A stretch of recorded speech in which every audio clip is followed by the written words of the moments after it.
দেব। জি ভাই, সবাই একটু আওয়াজ বন্ধ করি।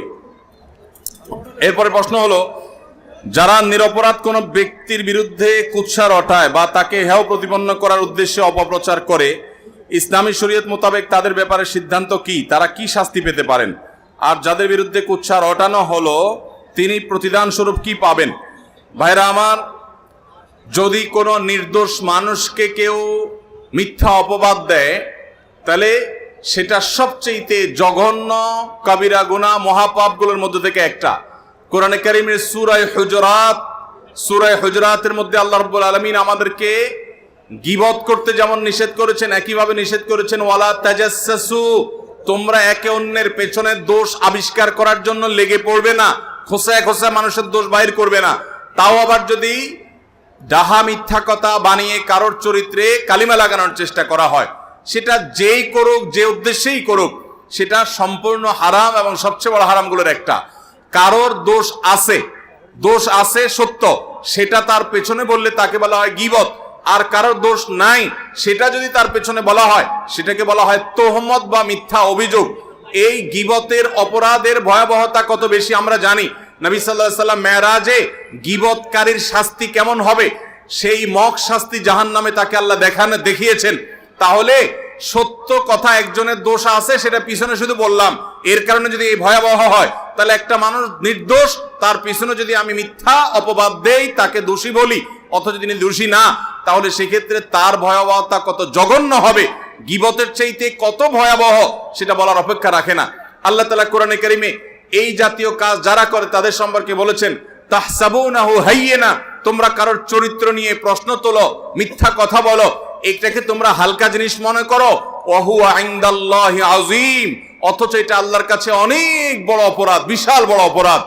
আমরা অনেকেই দেখি যে আমাদের সমাজে অনেক সময় একটা নির্দোষ মানুষের চরিত্রে কালিমা দিয়ে তার নামে মিডিয়াবাজি, পেপার পত্রিকা, মিডিয়াতে বিভিন্নভাবে আপনার ট্রায়াল হয়, তাকে দোষী সাব্যস্ত করা হয়, অথচ লোকটা সম্পূর্ণ নির্দোষ। আছে না নাই?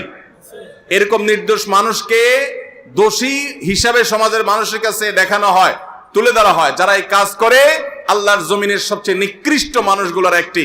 এর জন্য তাদেরকে মানুষের চরিত্র হনন করার অপরাধে কিয়ামতের ময়দানে বিচারের মুখোমুখি হতে হবে। ওই লোকটা মাফ না করলে স্বয়ং আল্লাহ এই অপরাধ মাফ করবেন না। অতএব আমরা কেউ কারোর পেছনে মিথ্যা অপবাদ দেওয়ার এই ভয়াবহ অপরাধ থেকে বেঁচে থাকবো ইনশাআল্লাহ। ভাইরা আমার, আমরা অনেক সময় ধারণা করে মানুষের সম্পর্কে বাজে কথা বলি।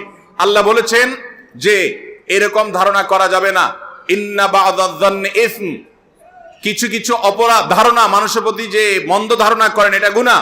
নবী সাল্লাল্লাহু আলাইহি ওয়াসাল্লাম বলেছেন, ইয়্যাকুম ওয়ায-যান্না ফা ইন্নায-যান্না আকযাবুল হাদিস, কারোর পেছনে মন্দ ধারণা করা থেকে বিরত থাকবে, কারণ এটা সবচেয়ে বড় মিথ্যা কথা।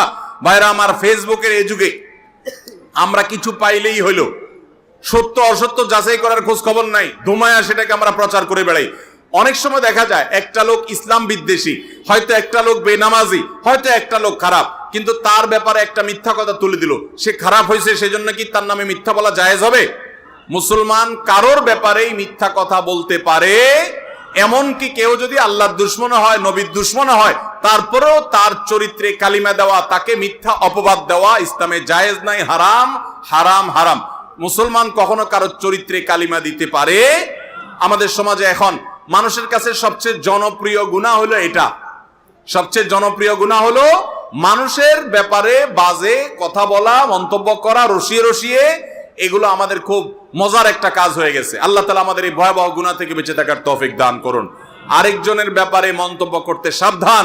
আল্লাহ বলেছেন, ওয়ালা তাকফু মা লাইসা লাকা বিহি ইলম, যে বিষয়ে তোমার নিশ্চিত ধারণা নাই, জ্ঞান নাই, সে বিষয়ে তুমি ধারণা করে কোনো মন্তব্য করতে যাবে। আল্লাহ আমাদের সবাইকে বেঁচে থাকার তৌফিক দান করুন।